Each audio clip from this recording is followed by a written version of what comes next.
है ना। बेटा क्विट करने की जरूरत नहीं, कई बार तो लगेगा ही, लाइफ में कुछ और भी करने जाओगे तब भी लगेगा क्विट कर दूं, है ना। वो हमेशा लगता है ना। सफलता इतना इजीली किसी को नहीं मिलती, सबने स्ट्रगल किया है ना। तो जब तुम्हें लगता है क्विट कर दूं तभी आपको और ज़्यादा पुश करना चाहिए। कुछ ना कुछ अच्छा होगा, और इतना स्ट्रेस मत लो लाइफ में ना, कि जैसे अभी जितना बेस्ट प्रयास कर सकते हो करो, नहीं होगा तो कुछ और अच्छा हो जाएगा, ठीक है ना। ये काम नहीं होगा, लेकिन ये मलाल नहीं रहना चाहिए कि मैंने अपना प्रयास अच्छा नहीं किया था। फिर कुछ और करोगे लाइफ में, लेकिन लाइफ में क्विट करने का कोई मतलब नहीं होता, ठीक है ना। जब जो कर रहे हो उसमें बेस्ट एफर्ट लगाओ, है ना। जरूरी नहीं कि भाई हर कोई बेस्ट एफर्ट लगाने के बाद एकदम टॉप पे पहुंच ही जाए, है ना, लेकिन कहीं ना कहीं पहुंच जाओगे। मेहनत करने की आदत पड़ जाएगी तो कुछ और अच्छा कर लोगे, ठीक है ना। चलो अच्छी बात है, ठीक है ना।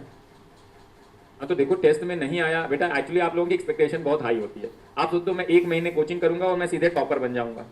भाई 3 साल से क्या कर रहे थे, 3 साल से बैठ के घास छिल रहे थे, है ना। तो 1 महीने में कोई टॉपर नहीं बन पाता बेटा। जिसने इस टेस्ट में टॉप किया होगा वो तुमसे पहले से 1 साल से लगा हुआ है, 2 साल से लगा हुआ है ना, अच्छे से पहले से पढ़ाई कर रखी है, उसका लेवल तुमसे ऊपर है, वो जल्दी चीजों को पिक कर लेता है। तो तुम्हें उसके लेवल तक पहुंचने के लिए मेहनत करनी पड़ेगी, और कोई उपाय नहीं है। आप लोग क्या होता है, एक टेस्ट देते हो, अगला टेस्ट देना इसलिए छोड़ देते हो कि मेरा रैंक नहीं आएगा तो मैं क्या करूं। भाई टेस्ट में क्या क्या गलतियां हुई, आते हुए क्यों नहीं मैनेज कर पाए, कैलकुलेशन स्लो थी, कैलकुलेशन फास्ट थी, कैलकुलेशन स्लो थी, क्वेश्चन की रीडिंग हैबिट अच्छी नहीं थी। जो जो कमियां थी उसको नोट डाउन करो एंड वर्क ऑन दैट। ये तरीका होता है इंप्रूवमेंट का। मैं डिप्रेस हो गया सर क्योंकि टेस्ट में क्वेश्चन नहीं बने, तो इंप्रूव कैसे करोगे, फिर छोड़ दो, फिर कुछ भी काम। भाई तुम कोई भी जॉब शुरू करने जाओगे, अपने एक कह रहा हूं परचून की दुकान खोल लो, बहुत स्ट्रगल है भाई, उसमें भी बहुत स्ट्रगल है। दुकान खोलोगे 10 टू कंपटीशन रहेगा, इसमें मार्जिन कम लगनी पड़ेगी, नहीं तो मेरे यहाँ कस्टमर नहीं आएगा। अगला वाला तो 1 ही रुपए मार्जिन लेके बेच दे रहा है, मेरी कमाई नहीं हो पा रही, मैं माल ला रहा हूँ इतना, तो मेरा पैसा लग जाता है, 1 रुपए कमाऊंगा तो क्या। बहुत सारे स्ट्रगल्स आएंगे कुछ भी करने जाओगे, और वो तुम्हारे ऊपर है, तुम क्विट कर दो या उसका सोल्यूशन ढूंढो और इंप्रूव करो, ठीक है ना। है ना। तो उसमें वही है कि भैया लगे रहो, उसका कोई इलाज नहीं है, मतलब, है ना। और हर किसी को टाइम लगता है, तुम ये मान लो कि मुझे टाइम लगेगा, मैं लगा रहूंगा तो हो जाएगा, ये अज्यूम करो। लेकिन वो 1 दिन में हो जाएगा, 15 दिन में, 1 महीने में, ऐसा नहीं होने वाला, है ना। कई लोग अभी 2-3 महीने से कोचिंग करना शुरू किए, उनको लग रहा 3 महीने में, 3-4 साल में कुछ नहीं पढ़े थे तो अचानक से एकदम टॉप लेवल पे आ जाएंगे। कैसे पॉसिबल है भाई। सचिन तेंदुलकर 1-2 महीने में सचिन तेंदुलकर कोई बन सकता है।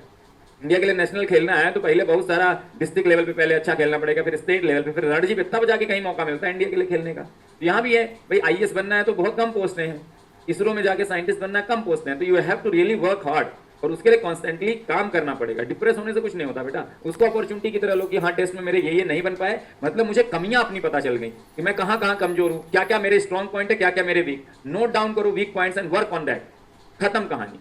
और वो वर्क करने में टाइम लगेगा, वीकनेस इतने आसानी से किसी की नहीं जाती है।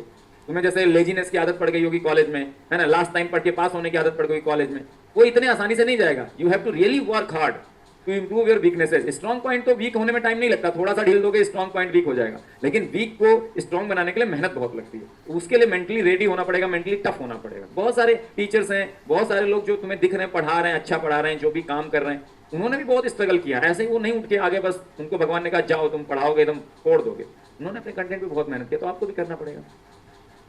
ये ठीक है ना। लेकिन टेस्ट के बाद एनालिसिस करनी। कितने लोगों ने अच्छा टेस्ट दिया था पहले बता दो।